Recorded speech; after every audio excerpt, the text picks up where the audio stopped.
Flavor. Pause. Here we go. It's Screen that curtain on. time again. Time for the final score. What games are good? What games are great? What games are spectacular? And what games need work? Game will tell us. He has played them. Messages. Now, Marissa Church. Marissa reacted smiling face. To yet. Got them both. Already recorded the first one. Let me get the second version. Which game should be delayed? Game will tell us.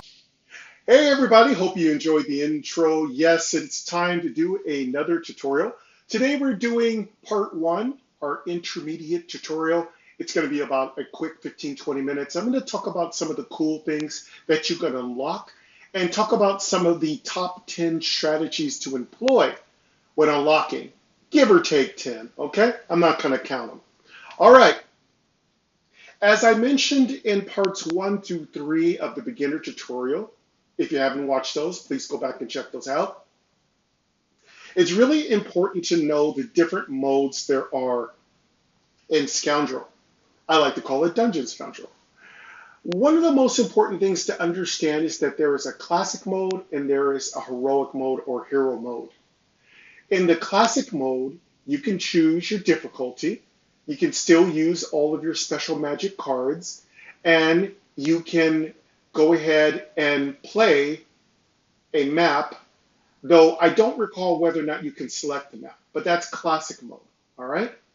In hero mode, you go through dungeons, and there's about 12 dungeons as I make this video. Could be more later. The developer's very ambitious. But yes, you go through dungeons, and it counts as you beat them. Each dungeon has a different theme. There's a goblin dungeon, there is a bandit dungeon, etc., etc. As you beat those dungeons, you unlock new dungeons. You also get these quests. They're not real quests, though I do hope the developer creates a system that rewards you for completing quests. I mean, you get points, but I'd love to see more of a reputation vendor that allows you to buy more advanced cards. Perhaps down the road, future updates, there'll be even more card vendors. I also want to say, if the developer wanted to, there is a contribution or donation button. I'd love to see a store where people could buy maybe several cards that donate toward the developer. And before you say PTW, which is pay to win, it isn't. It's supporting the developer. Not every developer is greedy. Some developers get by on a shoelace and do all this work for free. So before you get presumptuous and haughty, don't start bashing developers because there are some donation buttons and some ways for people to donate toward the game. That's part of what development is all about. So if you don't understand, development is not paid for. They can't take out a loan and make a game. They don't get paid to make a game. The only time they get paid is when you purchase the game. Half of you don't want to pay for a game. The other half of you want the cost to buy a game to be so low, it isn't really helpful to the developer. Remember this. It is costing the developer more money out of their own pocket than you are actually spending to purchase the game. So stop it. It's absolutely ridiculous. You're asking developers to make games for the price of a cup of coffee. That isn't how it works. They spend hundreds of hours on these games. So stop crying. It's annoying. So getting back to our topic, we're going to be talking about an intermediate strategy and how you can utilize it when you are taking on the hero mode. Now, I was just fighting one mode. I think it was the slums, and I have now beat the slums, and I'm doing it on the second level of difficulty. I'm now going to take on the werewolf den. Again, I'm not getting all of these names correct. You don't have to correct my mistakes. Syntax error, okay? Whatever. If you want to make a breakdown of every zone and put it in the comments, that's totally cool.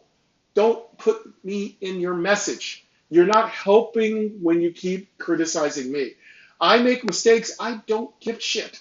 I'm doing the best I can. I'm going to try to state things. If you're playing the game, you're going to understand what I'm talking about. But if you're just here to be a troll, go ahead and do what trolls do, okay? But anyway, what we are basically trying to do here in hero mode is to beat each dungeon. Themed dungeon. I can speak. So, as you beat each themed dungeon, you will unlock a new dungeon. And a sort of a little quest will come through. It's basically story slash lore. So enjoy the stories. They're quite cute. Though I might want to say to the developer, this is a prime opportunity to create a real story with real quests, a town hub. There's no reason why we can't have a town hub with all kinds of adventures and lores and missions to complete. Hey, there's no reason why we can't have that stuff. Again, it wouldn't require much. Also, if you're a developer, you might want to try something previous card RPGs have done, which is create little side stories and puzzles, like guess what's under the shell. Take the correct item under the right shell, you'll get a reward. If not, you get a punishment. You also might want to try, again, as I said, a store where people can donate to buy a special card. And also, weekly events or monthly events would be awesome. Players would earn points toward how often they play, and that could also unlock a group of cards. These cards don't have to break the world. They can be good, they can be great, but they don't have to break the game. Again, you don't have to make cards that break the game. Make balanced cards, make strategic cards. Don't break the game, but also support yourself. Developer, heal thyself. You spend a lot of time creating these games, buying and sourcing the music, doing everything to make these things fun, making it accessible. There's no reason why you can't get paid for what you do. I would love to donate toward a card. So if there can be a game double tap card, game double tap monster, I hereby donate money toward that happening. 10, 20, 30 bucks. If it's in the game, it would be fun. Name a monster after game double tap, and I will donate toward that monster. So that's some of the things we can do to support developers. Now let's move on to some of the strategy. All right, so when you get to hero mode, what's number one? Let's start off with number 10. The dungeons get harder. So they start off easy, they get harder. The monsters have more health than the classic mode, okay? Let's move on to number 9. Let's talk a little bit about your weapons, your armors, and other kind of potions and items you find. Well, for number 9, your weapons are all the same. You're not going to get any more. You're not going to get any less. Number 8, you're not going to get any better shields or any lesser shields. You're going to get all the shields you would get in classic mode. Number 7, you're usually going to get the same potions, though I feel like you get a couple of extra potions in the hero mode. I've been proving that. Number 6, monitor how many times you fled. You can usually get away with fleeing twice. That's going to cost you 8 health. So flee. If there are 4 monsters on the field and they're all chunky, above about 5 health, it's a good time to flee because you are going to kill yourself trying to ram all those monsters. I think we're at number 7. Let's go to number 6. Always have at least one weapon, shield. It's always good to have that. Number 5, always put something in your pocket. It's okay to put a weapon, a potion, or one of your special spells. Number 4, unlock all of your magic cards. This is very important. Unlock them all.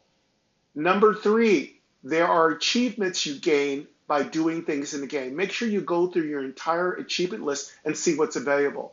Number 3, you receive bonus points by preserving your health points. Keep your health points as high as possible.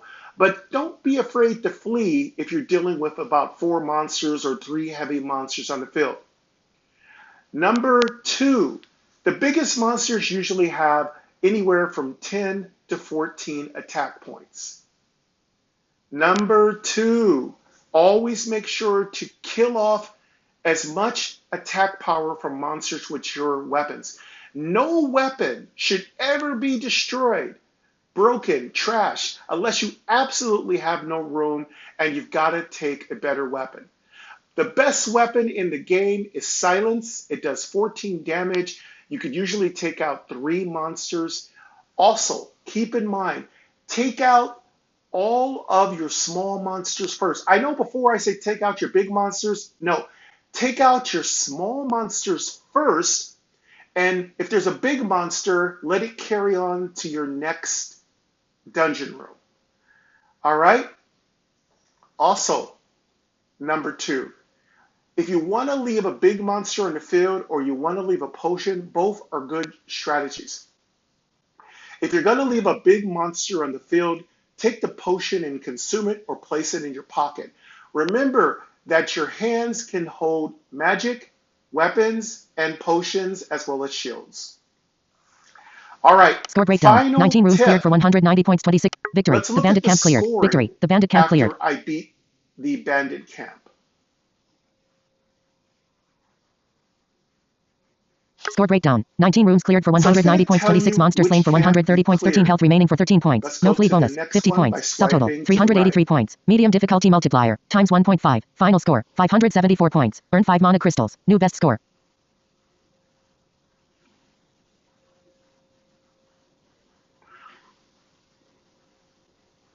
Okay, I'm going to break this all down for you. Okay, so if you don't flee, that's a fat 50 points. Really great way to get a high score. Every time you clear Victory. a The bandit room, camp. Score you breakdown. get 19 rooms cleared for points. 190 points. 26 monsters slain for 130 points. Every Victory. time, The bandit camp cleared. I think also, this is it. Oh,